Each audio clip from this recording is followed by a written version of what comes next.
तरह की बात हम करते हैं। एक सबसे पहली ब्रीदिंग होती है हमारी सैलो ब्रीदिंग, जिसको हम उथली हुई सांस भी कहते हैं, जिसको उथली श्वास कहते हैं, या जिसको हम कहते हैं छोटा श्वास आ रहा है जिस पे कोई फोकस हमारा नहीं होता। वो किस प्रकार की श्वास होती है और वो किस कैटेगरी की है उसको हम जानेंगे। उथली श्वास यानी कि जो सैलो ब्रीदिंग होती है वो सबसे निकृष्ट क्वालिटी होती है, यानी कि सबसे नीचे स्तर की श्वास होती है जो हमें हार्मफुल करती है। अब देखिए सैलो ब्रीदिंग क्या होती है कि हम कोई काम कर रहे हैं, बैठे हैं और श्वास आ रहा है जा रहा है हमें पता ही नहीं चल रहा, या उस पर बिल्कुल भी अवेयरनेस नहीं है, छोटा श्वास ले रहे हैं छोटा ही श्वास छोड़ रहे हैं, ये सैलो ब्रीदिंग कहलाती है, यानी कि उथली हुई श्वास इसको हम कहते हैं। इसमें ना हमारे डायफ्राम अच्छे तरह से फूलते हैं ना ही सिकुड़ते हैं, यानी कि मिनिमम ऑक्सीजन का इंटेक करते हैं और मैक्सिमम कार्बन डाइऑक्साइड को हम बाहर छोड़ते हैं, जो कि दोनों तरफ से ही नुकसान करता है। जबकि हमें मैक्सिमम ऑक्सीजन का इंटेक करना चाहिए और मैक्सिमम कार्बन डाइऑक्साइड को हमें बाहर निकालना चाहिए, जो कि दोनों ही इसमें अवस्थाओं में नहीं होता। तो बात आती कि उथली श्वास, सामान्य रूप से हम उथली श्वास ही लेते हैं मैक्सिमम टाइम। जो प्राणायाम नहीं करते, जिनको प्राणायाम का नॉलेज नहीं है, जो प्राणायाम के अभ्यासी नहीं है, सामान्य रूप से उथली श्वास लेते हैं। उसका सबसे बड़ा नुकसान क्या होता है कि आप अपने लंग्स की जो कैपेसिटी है उसको डिक्रीज करने का काम धीरे धीरे करते रहते हैं। जब आपकी लंग्स की जो कैपेसिटी डिक्रीज हो जाएगी, यानी कि उसकी जो कैपेसिटी है उसको जितना आपका रेस्पिरेटरी सिस्टम है यानी कि श्वसन तंत्र है वो कमजोर होता चला जाएगा।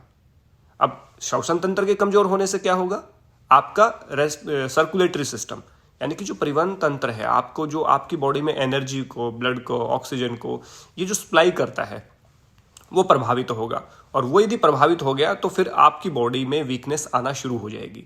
आजकल कोरोना वायरस को लेकर के किस प्रकार की बातें चल रही हैं कि आपका इम्यून स्ट्रांग है, यदि आपकी इम्यूनिटी स्ट्रांग है, आपकी इम्यूनिटी बहुत मजबूत है, यानी कि आपका रोग प्रतिरोधक तंत्र यानी कि WBC स्ट्रांग है, तो आपको कोरोना इफेक्ट नहीं कर पाएगा, आप कोरोना को इजीली डिफीट कर।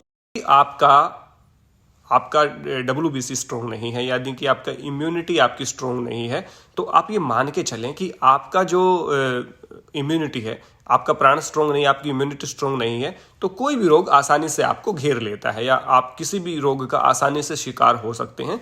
आपको कोई भी नॉर्मल चीज़ें आपको प्रभावित कर सकती हैं, जिससे कि आप जल्दी बीमार होने की जो संभावना होती है, या जल्दी बीमार होते हैं, या बीमार होने के बाद बहुत लेट से जो ठीक होते हैं, जिनको ठीक होने में काफ़ी समय लगता है, ट्रीटमेंट चलता है, टैबलेट भी लेते हैं, पूरा प्रिकॉशन भी यूज कर रहे हैं, बावजूद इसके भी वो बहुत समय लगा देते हैं सही होने के लिए। तो वो जो लोग होते हैं वो उनका इम्यून कमज़ोर होता है, और इम्यून उन्हीं लोगों का कमज़ोर होता है जिनकी ब्रीथ सैलो होती है, यानी कि उथली हुई जो श्वास लेते हैं, उथली अथवा छोटी जो श्वास लेंगे उनका इम्यून हमेशा ही कमज़ोर होगा। क्यों? क्योंकि उनकी जो रेस्पिरेटरी सिस्टम है उसने मैक्सिमम ऑक्सीजन का इंटेक नहीं किया। ऑक्सीजन का इंटेक नहीं किया तो ब्लड को प्यूरिफाई कौन करेगा? ऑक्सीजन नहीं है तो ब्लड का प्यूरिफिकेशन नहीं होगा, और ब्लड का प्यूरिफिकेशन नहीं होगा अच्छे से तो सर्कुलेटरी सिस्टम कैसे काम करेगा? अब अंग प्रत्यंगों तक सब तो चाहिए ना, ब्रेन को भी चाहिए, हार्ट को भी चाहिए, पूरी बॉडी को चाहिए, पूरे जो ब्लड वेसल्स हैं हमारा काम करते हैं वो कैसे काम करेंगे? इसलिए आपको सोचना पड़ेगा, आपको समझना पड़ेगा। यदि आप उथली हुई श्वास लेते हैं, छोटी श्वास लेते हैं, या आप जिसको हम कहें सैलो ब्रीथ आप करते हैं, आपको पता नहीं चलता और आप सैलो ब्रीथ में आप अभ्यस्त हो चुके हैं क्योंकि आपकी कोई अवेयरनेस आपकी श्वास के प्रति नहीं है, तो निश्चित रूप से मानिए आप अपने इम्यून को कमज़ोर कर रहे हैं, बीमारियों को आमंत्रित कर रहे हैं अपनी तरफ, रोग प्रतिरोधक को क्षमता को घटा रहे हैं, WBC को आप बिल्कुल डिक्रीज कर रहे हैं। और यदि आप अपनी ब्रीथ को लेके अवेयर हैं, देखिए आप प्राणी हैं, प्राण के ऊपर आधारित जीवन है, पूरी बॉडी में कोई भी सिस्टम आपका सही तभी रहेगा जब प्राण होगा। आंखें तभी देख सकती हैं जब प्राण आपके पास है, कान कोई ध्वनि तभी सुन सकते हैं जब आपके पास प्राण है, जिह्वा कोई रस को तभी चख सकती है जब आपके पास प्राण है, त्वचा कोई किसी का एहसास तभी कर सकती है जब आपके पास प्राण है, नासिका किसी को तभी सूंघ सकती हैं जब आपके पास प्राण है, हाथ पैर आपके तभी काम कर सकते हैं जब आपके पास प्राण है। विदाउट प्राणा कोई भी बॉडी का पार्ट, हल्का सा भी पार्ट आपका मूवमेंट नहीं कर सकता, कोई भी प्रतिक्रिया नहीं दे सकता। तो जब इतना इंपॉर्टेंट ही है प्राण, तो क्यों ना प्राण को अच्छे से लेने की तकनीक हमें पता होनी चाहिए, क्यों ना हम अच्छे से प्राण को ग्रहण करें, क्यों ना हमारा जो ब्रीथ है सैलो से क्यों ना नॉर्मल में हम कन्वर्ट करें, और नॉर्मल ब्रीथ को क्यों ना हम डीप ब्रीदिंग में कन्वर्ट करें, मीन्स आपका यौगिक ब्रीदिंग में कन्वर्ट करें। तो इसलिए आज का सेशन इसीलिए इम्पोर्टेंट है कि आप जो सैलो ब्रीथ ले रहे हैं, जो आप अमूमन जो बैठे हुए ले रहे हैं, काम करते हुए जो ले रहे हैं, ब्रीथ के प्रति अवेयरनेस नहीं है। उस अवेयरनेस को बढ़ाने के लिए आज का व्याख्यान मुख्य रूप से आयोजित किया गया है कि जो सैलो ब्रीथ होती है उसको कैसे लेते हैं।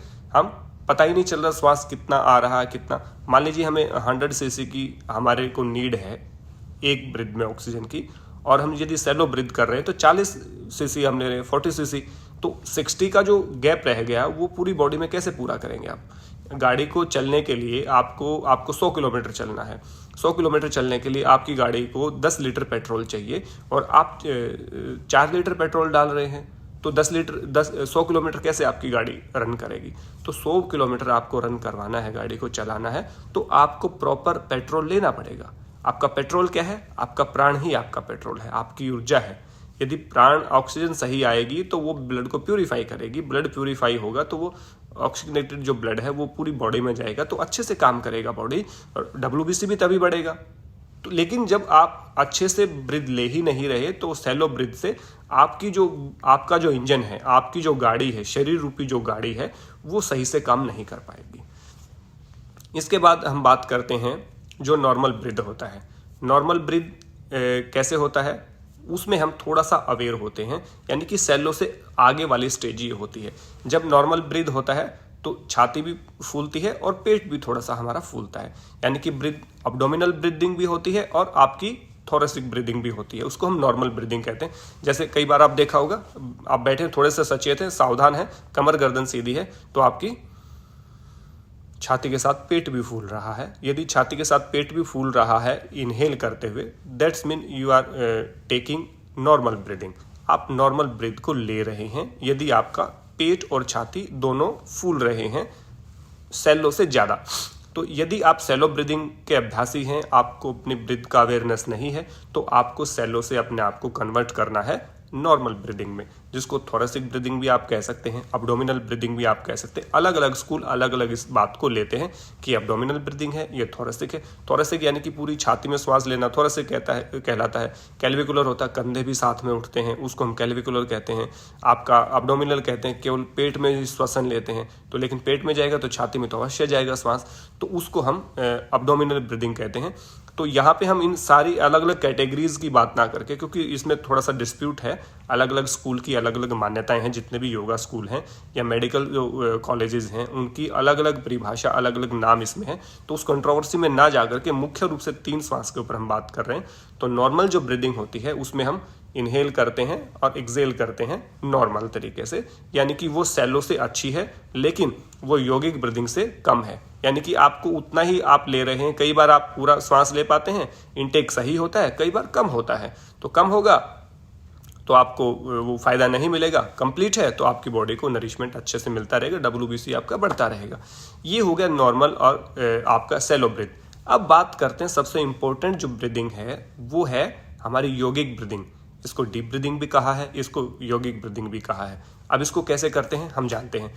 सबसे पहले जो श्वास है वो पेट में जाएगा, पूरा पेट फूलेगा, उसके बाद छाती में श्वास जाएगा और फिर थोड़े से कंधे आपके उठेंगे। इसको एक बार करके देखते हैं हम। पहले आप अपने पेट के ऊपर हाथ रखिए, एक हाथ आप पेट पे रखिए, एक छाती पे आप रखिए अभी, और डीप ब्रीथ यानी कि लंबी और गहरी श्वसन करेंगे तो पेट भी आपका फूल रहा है, पहले पेट फूल रहा है, फिर छाती और कंधों तक आपका श्वास जा रहा है। अब इसको रिवर्स कैसे होगा, एक्सेल कैसे होगा, पहले कंधे नीचे जाएंगे, फिर छाती नीचे जाएगी और फिर पेट आपका नीचे जाएगा। माने पहले पेट में श्वास भरा, फिर छाती में श्वास भरा और फिर थोड़े से कंधों में आपका गया। ये फुल यौगिक ब्रीदिंग है। इसको डीप ब्रीदिंग कह सकते हैं, यौगिक ब्रीदिंग कह सकते हैं, जो कि आइडल ब्रीदिंग है, जो कि हमें लेनी चाहिए। इसका लॉजिक क्या है मैं आपको अभी बताता हूँ। पहले पेट में भरेंगे, फिर छाती में भरेंगे और फिर कंधे भी थोड़े से उठेंगे हमारे। यदि आप इस तरह की ब्रीदिंग करते हैं तो ये यौगिक ब्रीदिंग कहलाएगी या डीप ब्रीदिंग कहलाएगी। इसके मैक्सिमम बेनिफिट क्या होंगे उसका वैज्ञानिक पहलू भी हम जानेंगे किस प्रकार से, लेकिन इसमें छोड़ना किस प्रकार से, इसके उल्टे, ठीक है, इसके उल्टे क्रम में, यानी कि पहले कंधों को नीचे लेके आएंगे, फिर छाती नीचे आएगी और फिर पेट नीचे आएगा। यानी कि जिस प्रकार से पहले पेट फूला, फिर छाती फूली, फिर कंधे उठे, तो उसी प्रकार घटते हुए क्रम में पहले कंधे नीचे आएंगे, फिर छाती नीचे जाएगी, फिर पेट नीचे जाएगा। यानी कि जब भरेंगे श्वास तो पेट बाहर आता है, छाती भी बाहर आती है, कंधे भी ऊपर जाते हैं। लेकिन जैसे श्वास को छोड़ते हैं तो लॉजिक है कि आपके कंधे भी नीचे झुकेंगे, फिर आपकी छाती नीचे झुकेगी, यानी कि डायफ्राम सिकुड़ेंगे। डायफ्राम सिकुड़ेंगे तो आपकी छाती नीचे जाएगी, पेट सिकुड़ेगा तो आपका पेट नीचे जाएगा, अंदर की तरफ जाएगा। सिंपल सा लॉजिक है। तो इसको एक बार फिर से हम करते हैं। सभी अपने पेट पे हाथ रखेंगे, एक अपना हाथ पेट पे, एक छाती के ऊपर रखेंगे और पहले पूरा लंबा गहरा सांस भरेंगे। पेट को फूलता हुआ महसूस करें, छाती को फूलती हुई महसूस करें और कंधों को ऊपर।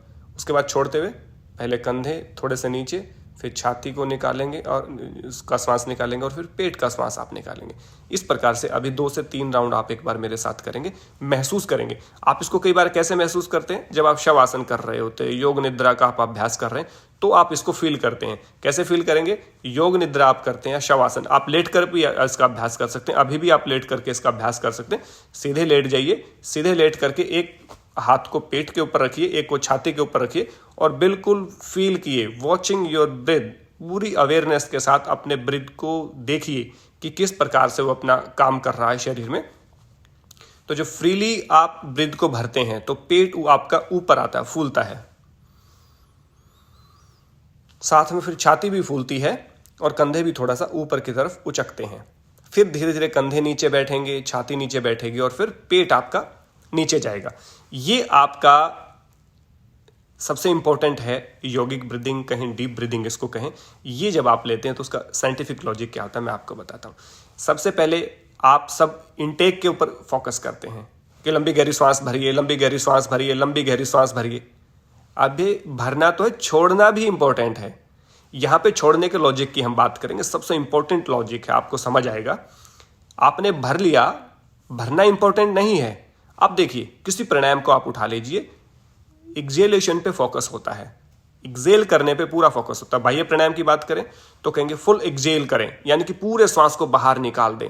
जब पूरा श्वास बाहर निकल जाता है तो इनटेक बहुत ज्यादा होता है। लेकिन आप इनटेक ज्यादा करते हैं तो उसका वो यूजफुल नहीं होता, क्योंकि आपने एक्सेलेशन पे ध्यान नहीं। एक बार तो भर लेंगे आप पूरे श्वास को, लेकिन आगे आप क्या करेंगे, आगे उस श्वास को सही करने के लिए आपको एक्सेलेशन पे फोकस करना है। चलिए मेरे साथ एक राउंड करेंगे, मैं बोलता रहूंगा, आप एक्सेल करते रहिए। आप जितना ज्यादा एक्सेल करेंगे, नेक्स्ट जो ब्रीथ है वो उतना ही ज्यादा इनहेल होगा।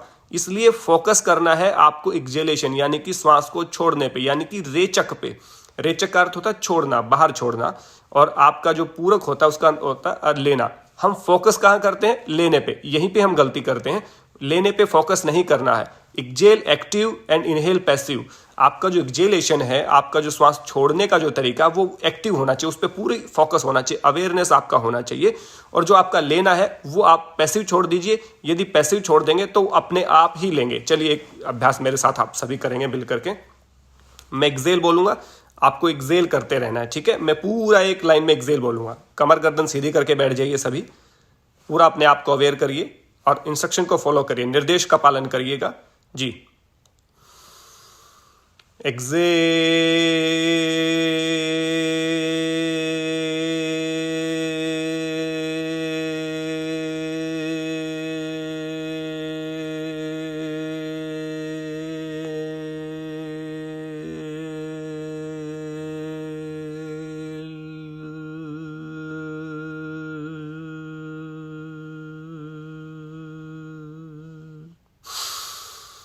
अब देखिए इसमें क्या हुआ, मैंने पूरा फोकस, जैसे ओम की चैंटिंग आप करते हैं, एक्सेलेशन करते हैं, मैंने कहा एक्सेल,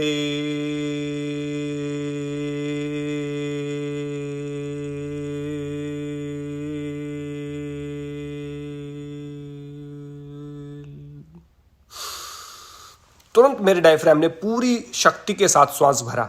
वैक्यूम समझते हैं आप, वैक्यूम, जहां पे जिस चीज की कमी हो जाती है जिसको हम वैक्यूम कहते हैं, यानी कि दबाव बनना, प्रेशर बनना। यदि लंग्स पूरे खाली हो जाएंगे तो कहां दबाव बनेगा, लंग्स के ऊपर दबाव बनेगा। क्या दबाव बनेगा, श्वास को भरने का दबाव बनेगा। तो आप एक्सेल करके इनहेल को सही कर रहे हैं, आप इनहेल को पैसिव करके भी एक्टिव कर रहे हैं। किसके माध्यम से? एक्सहेलेशन के माध्यम से। आपने पूरा छोड़ने पे फोकस किया, पूरा छोड़ दिया, पूरा खाली कर दिया। अब जब अपनी बॉडी में आपके श्वास नहीं है, बिल्कुल कम मात्रा में है, तो किसकी कमी हुई? प्राणवायु की। तो वैक्यूम किसका बनेगा? प्राण का। तो तुरंत बाहर की हवा को एकदम से भरने की जो क्षमता आती है, लंग्स आपके एकदम से एक्टिव होते हैं। वो एक्टिवनेस आपकी बॉडी में चाहिए। वो जैसे ही एक्टिवनेस आएगी, मैं उसका इतना बड़ा बेनिफिट आपको बता रहा हूं, लाइफ टाइम उसको किसी व्यक्ति को भी ब्रेन हेमरेज नहीं हो सकता, लाइफ टाइम उसको अटैक की प्रॉब्लम नहीं हो सकती, यानी कि उसको हार्ट अटैक की प्रॉब्लम नहीं हो सकती, लाइफ टाइम उसको रेस्पिरेटरी और सर्कुलेटरी सिस्टम दोनों डिजीज नहीं हो सकती, किसी भी प्रकार का लंग्स की प्रॉब्लम नहीं हो सकती, हार्ट की प्रॉब्लम नहीं हो सकती, ब्रेन हेमरेज की प्रॉब्लम नहीं हो सकती, नस जो ब्लॉक हो जाती है, ब्लॉकेज की प्रॉब्लम उस व्यक्ति को लाइफ टाइम नहीं हो सकती, यदि आप एक्सहेलेशन पे फोकस करते हैं तो। यदि आपने एक्सहेलेशन पे पूरा फोकस किया, देखिए हठ प्रदीपिका की बात करें, घेन संहिता की बात करें, शिव संहिता की बात करें, आपने देखा होगा नाड़ी शुद्धि की बात सबने कही है कि नाड़ी शुद्धि पे हमें फोकस करना है, नाड़ी शुद्धि का अभ्यास करना है। नाड़ी शुद्धि का क्या रेशो है? मैंने 2 दिन पहले ही आपको बताया था, 1:2। आइडल रेशो क्या है? 1:2। 1 यानी कि पूरक, 4 यानी कि कुंभक और 2 यानी कि रेचक।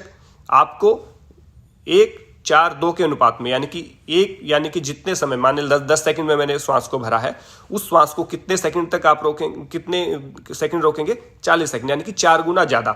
और छोड़ेंगे कितने में? 2 गुना ज्यादा, यानी कि 20 सेकंड में। मैंने श्वास को भरा तो 10 सेकंड है, ऊर्जा तो मैंने पेट्रोल तो 10 लीटर लिया है, मतलब मैंने ऑक्सीजन तो 10 सेकंड के लिए ली है, लेकिन उसको छोड़ में 20 सेकंड तक रहा हूं। और जैसे मैं 20 सेकंड छोड़ूंगा तो वैक्यूम बनेगा तो एकदम से प्राण को भीतर भरने का प्रयास करेंगे मेरे लंग्स को रिक्वायरमेंट है। बॉडी इतनी अच्छी होती है, अपनी बॉडी के सिम्टम, बॉडी अपने आप को हील करती है, बॉडी अपनी कमियों को अपने आप दूर करती है, बॉडी बार बार मैसेज हमें देती है, लेकिन हम इग्नोर करते रहते हैं, सेलो ब्रीथ के ऊपर चलते रहते हैं, ब्रीथ की हम बिल्कुल भी परवाह नहीं करते, जिससे कुछ समय बाद ब्रीथ हमारी परवाह करना छोड़ देता है, लंग्स में प्रॉब्लम होना शुरू होती है, और कोई भी छोटे से छोटा वायरस, छोटे से छोटी धूल कण हमें बीमार कर देता है, डिस्टर्ब कर देता है और बीमारी से बाहर नहीं निकलने देता। कोई भी औषधि हमारे ऊपर प्रॉपर काम नहीं कर पाती। क्यों? क्योंकि आपने अपने ब्रीथ को अवेयर नहीं किया, अपने ब्रीथ को अटेंशन नहीं दी। आप ब्रीथ को अटेंशन देना जैसे ही छोड़ेंगे, ब्रीथ आपको अटेंशन देना छोड़ देगा, और ब्रीथ ने अटेंशन देना छोड़ दिया तो आपकी वाट लग जाएगी, और जैसे ही ब्रीथ ने और भी आप इग्नोर करोगे, ब्रीथ आपको इग्नोर कर देगा, और ब्रीथ ने इग्नोर कर दिया तो राम नाम सत्य है, फिर आपको अंतिम संस्कार के लिए अपने ही परिचित जा करके जलाएंगे।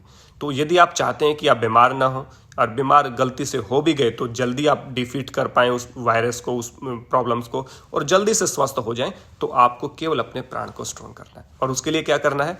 सैलो ब्रीदिंग से आपको नॉर्मल ब्रीदिंग पे आना है, नॉर्मल ब्रीदिंग से आपको यौगिक ब्रीदिंग पे आना है, फुल यौगिक ब्रीदिंग, यानी कि पूरा एक बार फिर करेंगे यौगिक ब्रीदिंग, उसके बाद फिर एक्सहेलेशन पे फोकस करेंगे, फिर 1-2 चीज़ें इससे जुड़ी हुई बताएंगे, फिर उसके बाद आपके सवाल लेंगे। एक हाथ पेट के ऊपर, एक छाती के ऊपर, पूरा श्वास भरिए, पूरा अवेयरनेस के साथ, पूरे फुल डेडिकेशन के साथ, पूरा समर्पण भाव के साथ।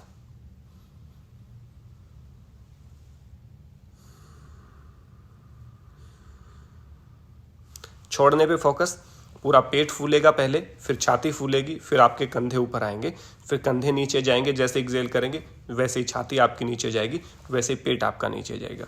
ये ब्रीदिंग यदि आप 10 मिनट, ज़्यादा नहीं कहता मैं आपको, 10 मिनट का अभ्यास सुबह, 10 मिनट का अभ्यास शाम को आप यदि करने लगेंगे, तो जिनका सैलो ब्रीथ है वो नॉर्मल ब्रीदिंग पे आ जाएंगे 24 आवर के लिए, और जिनका नॉर्मल है वो यौगिक ब्रीदिंग पे धीरे धीरे आ जाएंगे। यदि 10-10 मिनट का अभ्यास आपने शुरू किया तो बीच में दोपहर में भी 10 मिनट का अभ्यास आप कर सकते हैं। यदि आपको अपने प्राण से प्यार है, यदि अपने जीवन से प्यार है, यदि अपने ऑर्गन्स को आप चाहते हैं कि प्रॉपर काम करें, यदि आप चाहते हैं आप बीमार ना हो, यदि आप चाहते हैं किसी पे बोझ ना बने, यदि आप चाहते हैं कि मैं मेडिकल के चक्कर ना काटूं, मैं किसी वैद्य के चक्कर ना काटूं, या मैं अपने काम को करते हुए डिस्टर्ब ना हो, तो आपको ये करना ही पड़ेगा।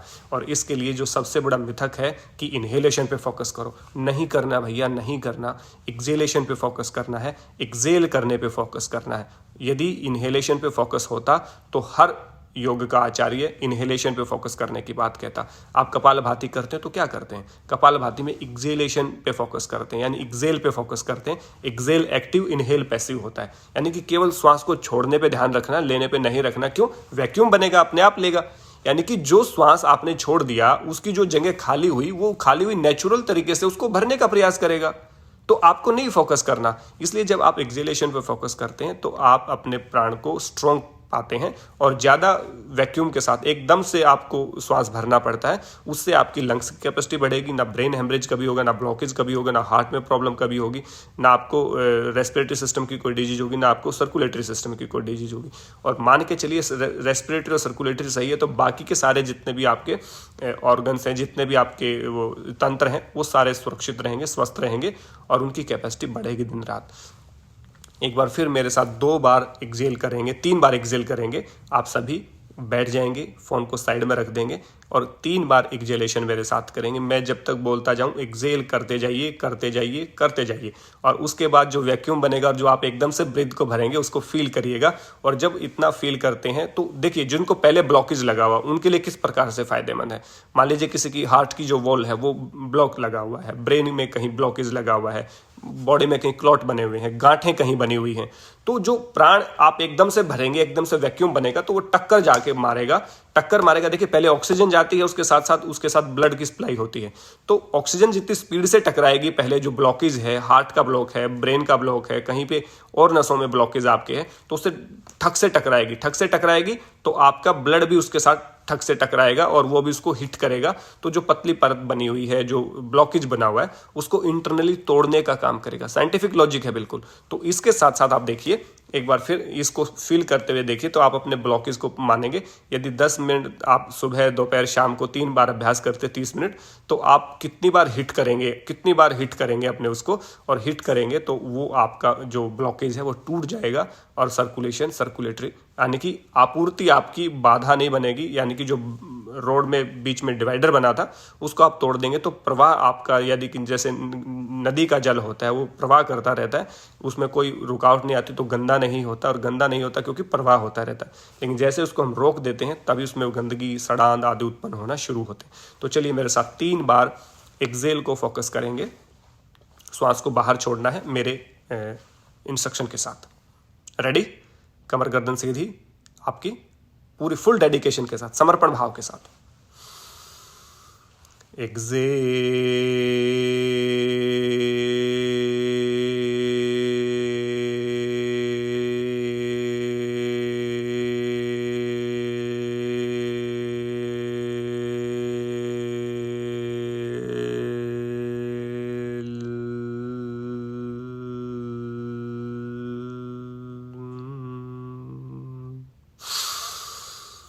Very good. एक राउंड कंप्लीट, सेकंड राउंड शुरू करते हैं। फिर से कमर गर्दन सीधी कर लीजिए।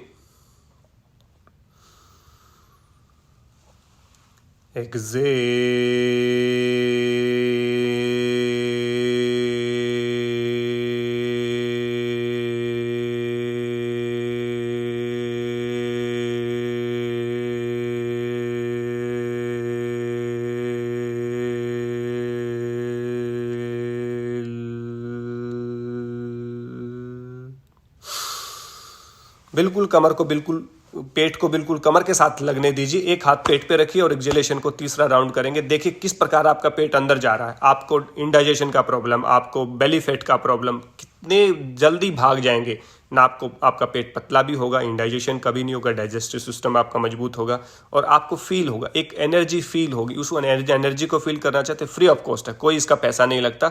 और जो वायुमंडल में ऑक्सीजन है पूरा अधिकार है, कितना ही लीजिए। या छोटी छोटी सैलो ब्रीदिंग करके मर जाइए जल्दी बीमार होकर के, या फिर डीप ब्रीदिंग करके स्वस्थ होकर के, आरोग्यता से परिपूर्ण होकर के, सब चीज़ों का आनंद उठाते हुए लंबी जिंदगी जिए, रोग मुक्त जिंदगी जिए, या फिर सैलो ब्रीद करके रोग युक्त जिंदगी जी करके जल्दी जल्दी आप मर जाइए। वो आपके ऊपर डिपेंड करता है आपको क्या करना है। तो चलिए एक्सेल लास्ट वाला करेंगे। पेट के ऊपर हाथ रखेंगे, कोई भी आप हाथ रखें और एक्सेल मेरे साथ आप करेंगे, ठीक है?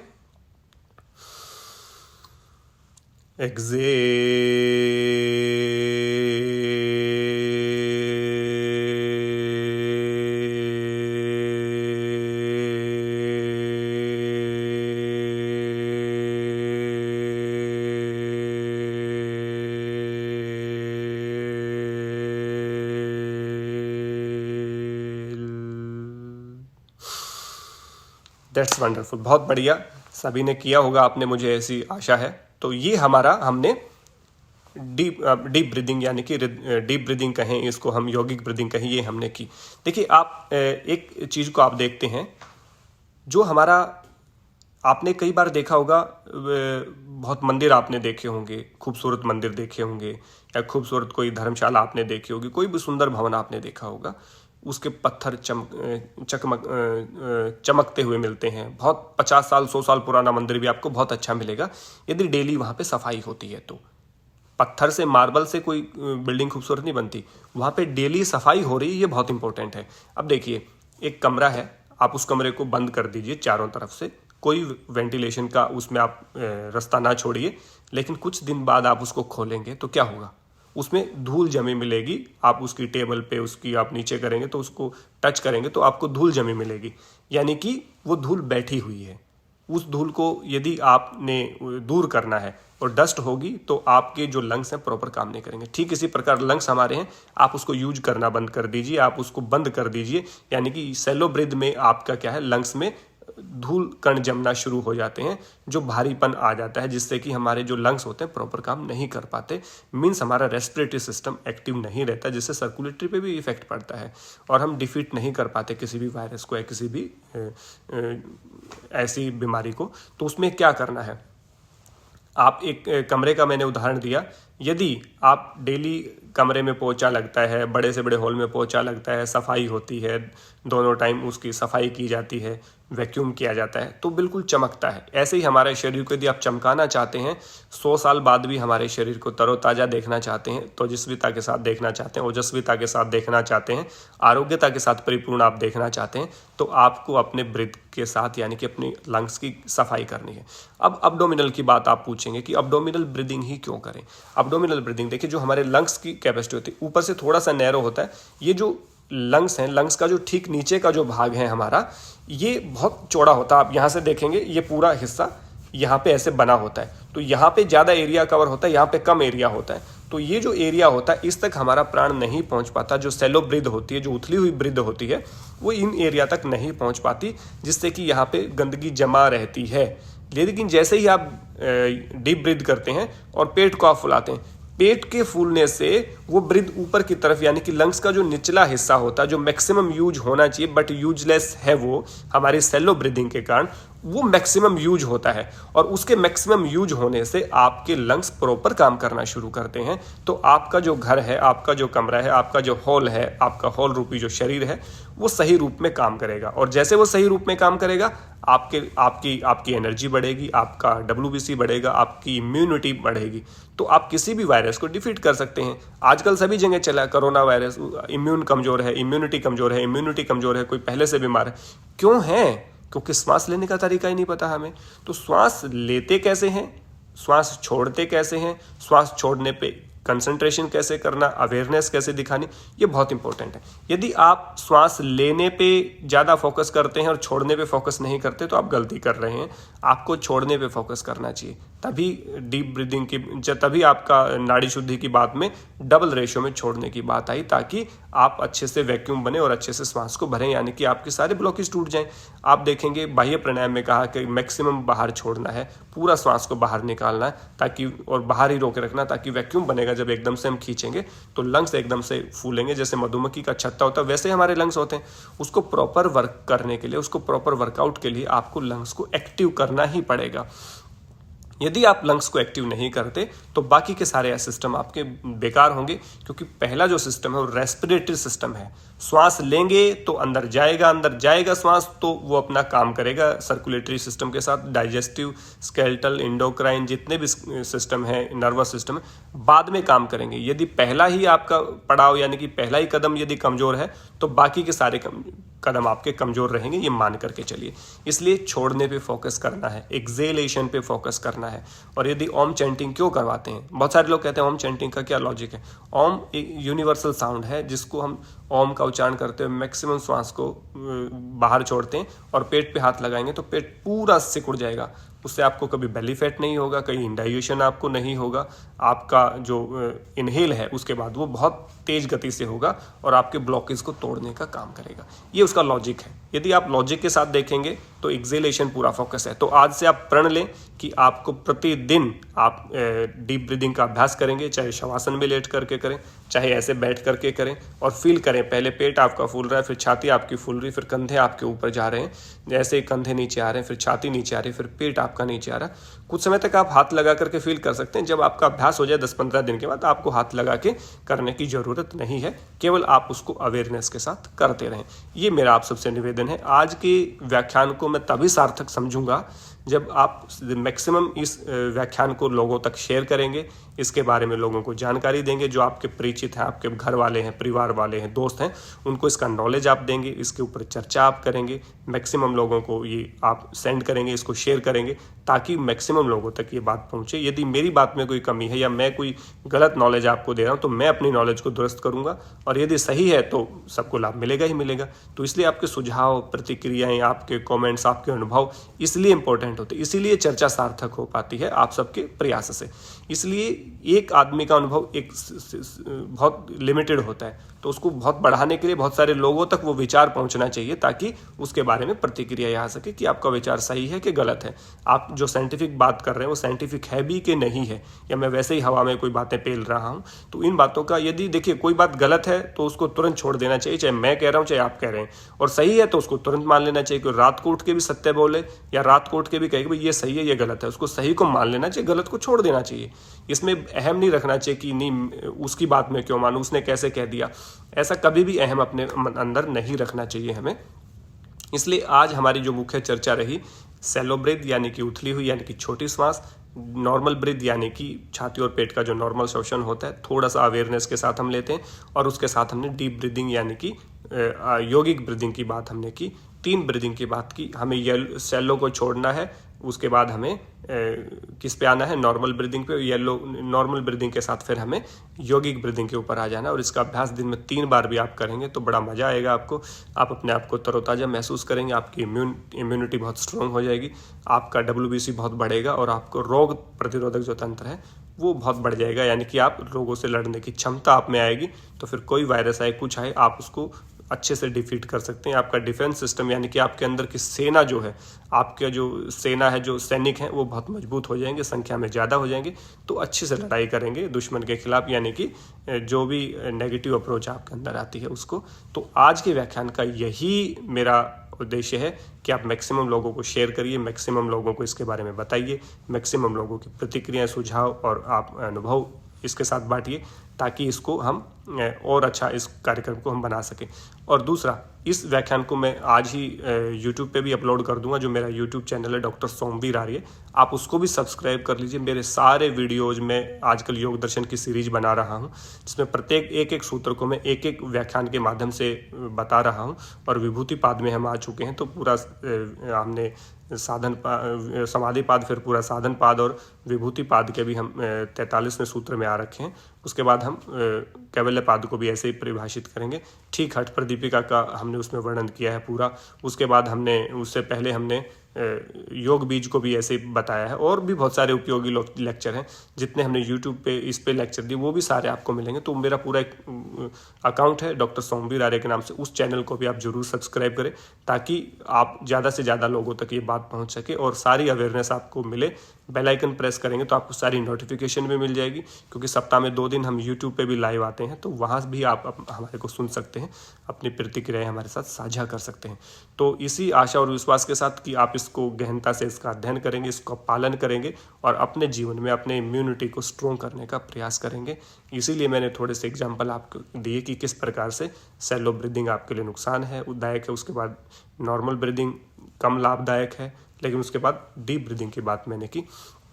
इसको आज से, अभी से, सेशन खत्म होने के तुरंत बाद आप इसका 10 मिनट अभ्यास करेंगे, ऐसी मेरी आपसे रिक्वेस्ट है। और अब हम आपके सबके सवाल लेंगे, प्रतिक्रिया लेंगे, आपके क्या कहने हैं, आपका क्या सवाल है, आपके मन में क्या है, तो आप मुझे बताइएगा, मैं सबके सवाल लेने के लिए तैयार हूँ जी।